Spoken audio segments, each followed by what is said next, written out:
You're doing fine. Thank you. Can you talk about insight for a minute? Mm-hmm. Is it helpful to ask for insight? It's helpful to be aware that you want it. That's the first step, is to say, instead of habit, I want insight. And it's helpful to say, yeah, I want to know more about this. But the big step in between is to say, I want to know more about this, and then don't run off with everything you've ever thought about it before. Right. So if you say, I want insight, and then you find yourself thinking thoughts you've had before, you can say, ah, I realize this isn't insight. Because insight won't repeat thoughts you've already had. Or it wouldn't be insight. That's hamster wheel thinking. So I want insight, and then don't expect, demand, require it to be any sort of shape, color, or sound. It's like, it is what it is. I need insight about this. Be aware of how you're tempted to go into thinking, into hamster wheel thinking, and bring yourself back to, I'm ready for something new. And that's some discomfort. Something new oftentimes brings up a little discomfort because you don't know what it's going to be. And it's like, oh, it's going to be changed. Oh my God, I'm scared. What are they going to say? What's my soul going to say? You know, because if it says move out or get a new job or something big, a lot of times people are afraid to hear that. So the temptation is to say, I want insight and go into hamster wheel thinking. Or I want insight and then to go into paralysis. Because you're afraid of what the insight's going to be. Yeah. So insight becomes this very elusive thing. Well, it doesn't have to be. What it needs to be is, I want insight, and then I will attend to the things that come up that tell me that I should stay away from insight. The hamster wheel, tempting to hamster, and the temptation to be in paralysis. Well, I feel as if I open to insight, Yeah. and it comes, but I don't know where it comes. I really don't know where it's coming from. Yeah. I feel like it's up here. I don't feel like it's here. Yeah. So then I don't always trust it. Yeah. And this is a relationship you're creating. So it's good to practice. Okay. It's a relationship you're creating. Like we've said before, you know, when Veronica first, you can sit down, when Veronica first started getting insight, and it would start with don't, it felt too much like thinking. So she put us on notice. I'm not going to listen to anything you say that starts with don't. So you have to relanguage. Because it felt too much like being told she couldn't. So you create a relationship. Now, you may not hear words. You may get pictures. You may get sounds. You may get smells. You may get tastes. You may get songs that come on the radio. You may get, you know, you open a book and that paragraph resonates with you. So you have to be really careful not to decide ahead of time. But as you start to practice this and get into a relationship with your soul's perspective, you create a dialogue, you create a shared language, you create a shared connection. And it's really good, let us just say, to start this relationship building before you're in crisis. Before you know, need to make a big decision. It'll make it easier for you. So you ask for insight, and then you allow the revelation of something new to come. Now some people will say, okay, I had a relationship and I asked for insight and I really got clear that I should leave that relationship. How do I know that that's not just wishful thinking? Or how do I know that's just not, you know, how do you know? Well, ask what's true now about it. Take the insight and then take it deeper. Yeah. You know, you talk to your friends and you say, oh God, I'm in this relationship and I don't think it's good for me. What do you think I should do?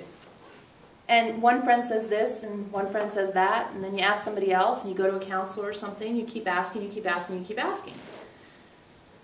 So it's okay.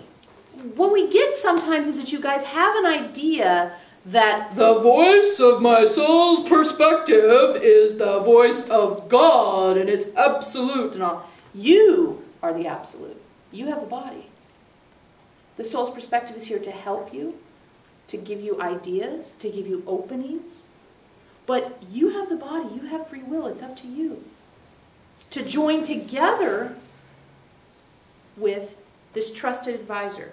Even your most trusted advisors you don't agree with all the time, because it's you. So when you get insight, you can run it again. Okay, what is true now? I think I'm really done with this relationship. Wow, okay, what does that bring up? But it's more feeling.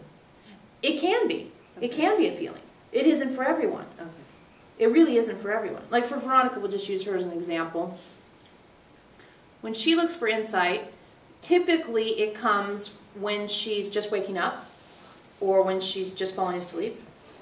Those are her two places. Lately it comes when she's having peepees, which cracks Mary up, but we love to say it because it cracks Mary up. She'll come running and get on the text. I had a peeing insight. She thinks it's funny because Mary thinks it's TMI. So, but in those moments when the brain is less likely to be engaged, sometimes the shower is a good place. So you start to create this relationship. And for her, there is a physical sensation, but she thinks the sensation is more because it's a new idea. Like if you're talking to someone and they say something you never considered before, and you kind of have that, whoa, that kind of, you know what we mean by that, right?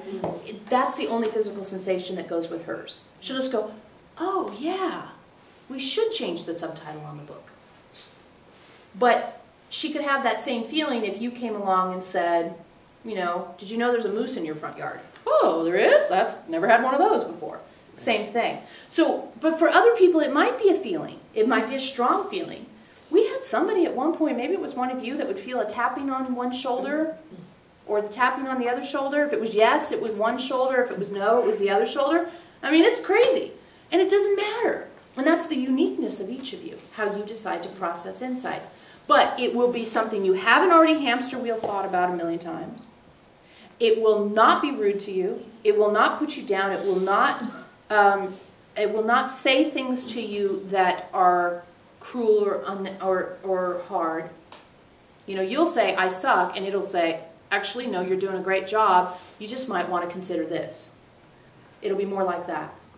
Or it could be, you know, matriarchy or girly, where it's very, very loving and embracing. It can be that too.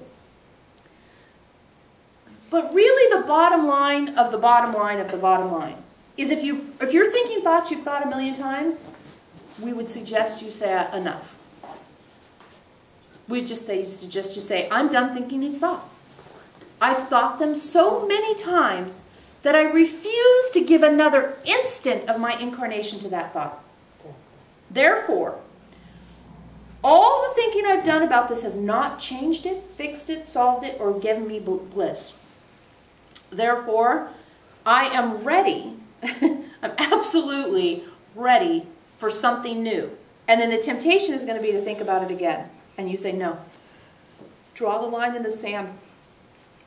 Set that boundary. I absolutely refuse to give another instant of this incarnation to this thought. Because you're not in a position, see, and then what tends to come up is lack. Like, oh, I'm going to lose something if I don't think about it some more. But then you have to use spiritual discipline to say, I've thought about this so many times, and it hasn't worked. Therefore, it's stupid of me, or frustrating of me, or not kind to me, or whatever language you like, to do it again. If we said to you, hitting your head against that wall, or if you said to us, you know, I think hitting my head against the wall is going to make my headache go away. So I'm just going to keep doing it until my headache goes away. And we say to you, has your headache gone away yet? And you're like, no, but I'm just going to keep hitting my head against the wall until it does. At some point, we just want to kind of grab you and say, look, a million times of hitting your head against that wall and it hasn't changed anything. We think another plan is in order. Like, you know, it's time. It's time. It's just time. And eventually, you don't have to do it 1,000,000 or 100,000 or 1,000 or even 10. You stay in insight. And you don't have to backtrack all this. But all of you have something you need to backtrack out of now. All of you have something where you're sad face. Sad face man is your best friend on at least one major thing in your life. And the backtrack out of it is spiritual discipline and the willing to sit in the discomfort of the truth in order to transform it and get out of suffering and into consciousness. Yes, you have to come. It's fun because you guys have to come right up here next to us and spend all this close time with us. Well, all this happened to me recently.